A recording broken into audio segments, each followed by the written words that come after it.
अस्सलाम वालेकुम students. Second year physics chapter 13 का ये लेक्चर नंबर 5 जिसमें हमने एम्पेयर्स सर्किट और लॉ को डिस्कस करना है।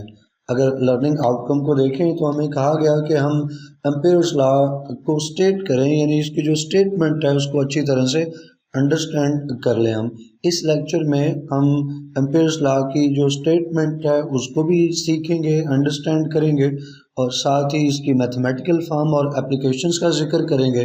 और आने वाले लेक्चर्स में हम एम्पेयर्स सर्किट और लॉ की दो applications one by one discuss करेंगे। इस लेक्चर का आगाज़ करते हैं एम्पेयर्स लॉ की स्टेटमेंट से।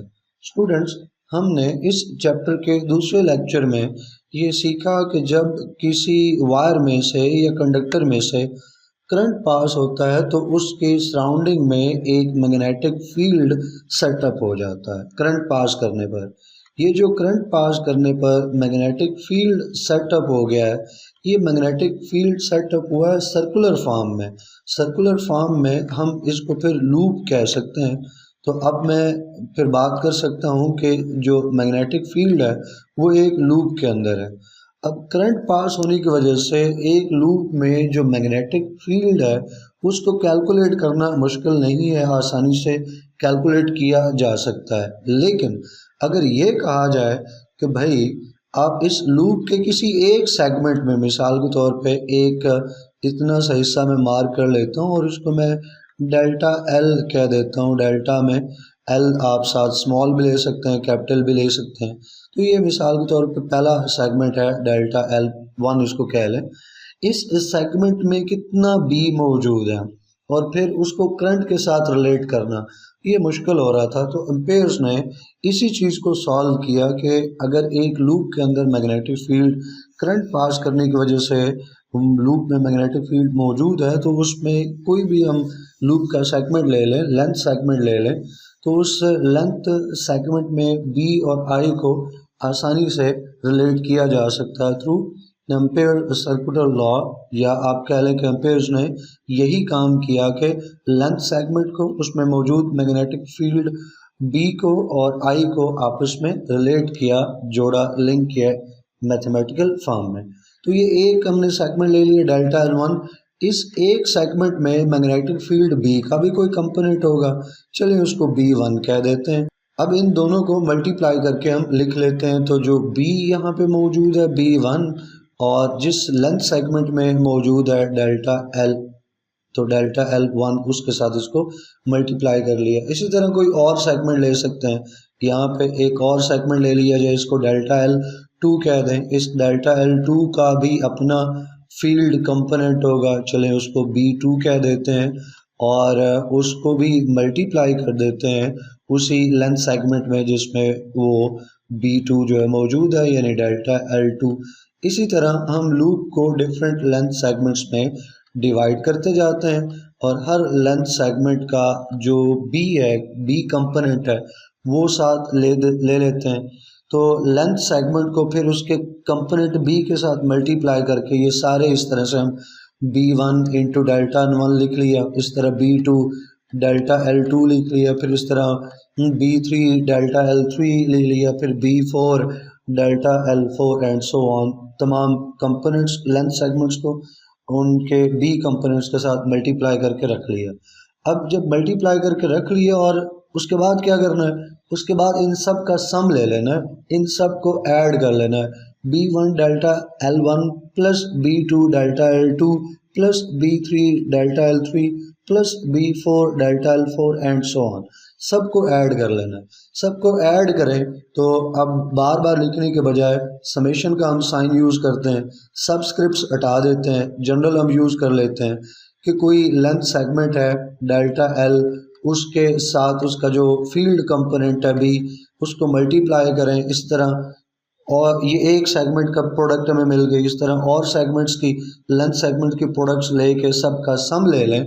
तो एम्पेयर ने ये डिस्कवर किया कि इन सब का जब हम सम लेते हैं तो वो डायरेक्टली प्रोपोर्शनल है आई के, यानी आई क्या है, करंट जो वहाँ से उस वायर में से पास हो रहा है। फिर इसी को इक्वलिटी में लाने के लिए, इसको प्रोपोर्शनलिटी से इक्वालिटी में बदलने के लिए, आप कह लो कि इक्वेशन में लाने के लिए, तो हमें एक कांस्टेंट की ज़रूरत है, जो कांस्टेंट यहाँ पे म्यू नॉट इस्तेमाल होता है, तो म्यू नॉट साथ आई आ जाएगा। तो इस तरह आपने देख लिया कि ये मैथमेटिकल फॉर्म एक आ जाती है। ये मैथमेटिकल फॉर्म है एम्पेयर सर्किटल लॉ की।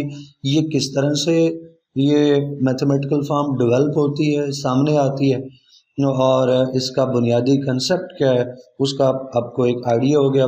अब हम अपने लेक्चर को आगे बढ़ाते हैं। एम्पेयर ने ये कंसेप्ट, अब ये लॉ 1826 में इंट्रोड्यूस करवाया, और जैसे अभी हमने देखा कि ये मैग्नेटिक फील्ड जो लूप के अंदर मौजूद है उसको रिलेट करता है वायर में से जो करंट पास हो रहा है उसके साथ, और इसको स्टेट करें, इसकी स्टेटमेंट लिखें तो वो कुछ ऐसे बनती है कि एक क्लोज लूप में जितने भी लेंथ एलिमेंट्स हैं, वो जो डेल्टा है, एल है, डेल्टा L1, डेल्टा L2, जितने भी लेंथ एलिमेंट्स हैं उन लेंथ एलिमेंट्स को मल्टीप्लाई कर दें जो कंपोनेंट है मैग्नेटिक फील्ड का उनके पैरेलल, यानी डेल्टा L1 है, एक लेंथ सेगमेंट है, उसको मल्टीप्लाई कर दें किसके साथ, उस डेल्टा L1 के पैरेलल जो B का कंपोनेंट है मैग्नेटिक फील्ड B जो उसके हिस्से में आता है उसको B1 कह देते हैं। इसी तरह ये एक जो लेंथ सेगमेंट है उसके लिए हमें ये प्रोडक्ट मिल गई, तो बाकी भी जो लेंथ सेगमेंट्स हैं सब की ये हमने प्रोडक्ट हासिल कर लेनी है। तो किसी भी क्लोज लूप में जो लेंथ एलिमेंट्स हैं उनको मल्टीप्लाई कर दिया कंपोनेंट ऑफ मैग्नेटिक फील्ड जो उनके पैरेलल हैं, तो इन सब का जो सम आएगा, सम ऑफ द प्रोडक्ट्स, ये जो some of the products of B and delta L, इन बी और डेल्टा एल की जो प्रोडक्ट्स हैं इनका सब सम लेंगे, ऐड करेंगे, तो वो डायरेक्टली प्रोपोर्शनल है जो उस लूप में, उस पाथ में, उस वायर में से करंट पास हो रहा है।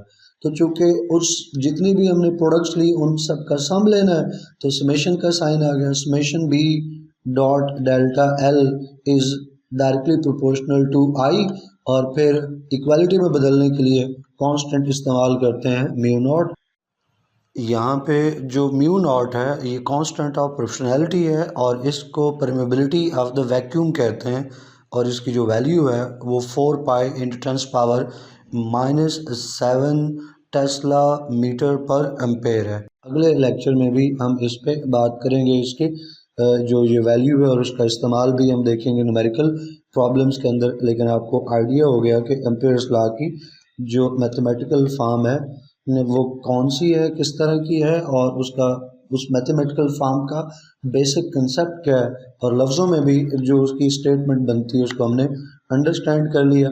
इसके बाद स्टूडेंट्स हम इसकी एप्लीकेशंस का जिक्र करेंगे। 2 एप्लीकेशंस यहाँ पे मैं मेंशन करूँगा जिनको हमने 1 बाय 1 अगले लेक्चर्स में डिस्कस करना है। एम्पेयर्स लॉ को हम मैग्नेटिक फ्लक्स डेंसिटी फाइंड करने के लिए इस्तेमाल कर सकते हैं। इसमें देखें तो B मौजूद है, B अगर मौजूद है तो उसको कैलकुलेट किया जा सकता है। डेल्टा L हमें पता हो, म्यू नॉट तो कांस्टेंट है, आई हमें पता हो तो B की वैल्यू मालूम की जा सकती है। तो students magnetic flux density find करनी हो अराउंड ए वायर, या मैग्नेटिक फ्लक्स डेंसिटी मालूम करनी हो due to current carrying solenoid, तो हम इसको आसानी से एम्पेयर्स लॉ को इस्तेमाल कर सकते हैं। इसके अलावा और भी डिफरेंट सिचुएशंस में जो वायर्स हैं या कंडक्टर्स हैं उनकी वजह से उनमें जो करंट फ्लो करता है, उस करंट फ्लो करने की वजह से मैग्नेटिक फील्ड डेवलप होता है, और उसकी मैग्नेटिक फ्लक्स डेंसिटी हम मालूम कर सकते हैं यूजिंग एम्पेयर्स सर्किटल लॉ, जिसको बुनियादी तौर पर लूप्स के ऊपर और लूप्स में जो सेगमेंट्स हैं उनके ऊपर अप्लाई करने के लिए इस्तेमाल किया जाता है, और इससे बड़ी आसानी से मैग्नेटिक फ्लक्स डेंसिटी कैलकुलेट कर सकते हैं। कोई क्वेश्चन क्यूरी हो तो आप कमेंट सेक्शन में पूछिएगा। इंशाल्लाह नेक्स्ट वीडियो में इन डेंसिटीज़ को, मैग्नेटिक फ्लक्स डेंसिटीज़ को कैलकुलेट करेंगे। टिल देन अल्लाह हाफिज़।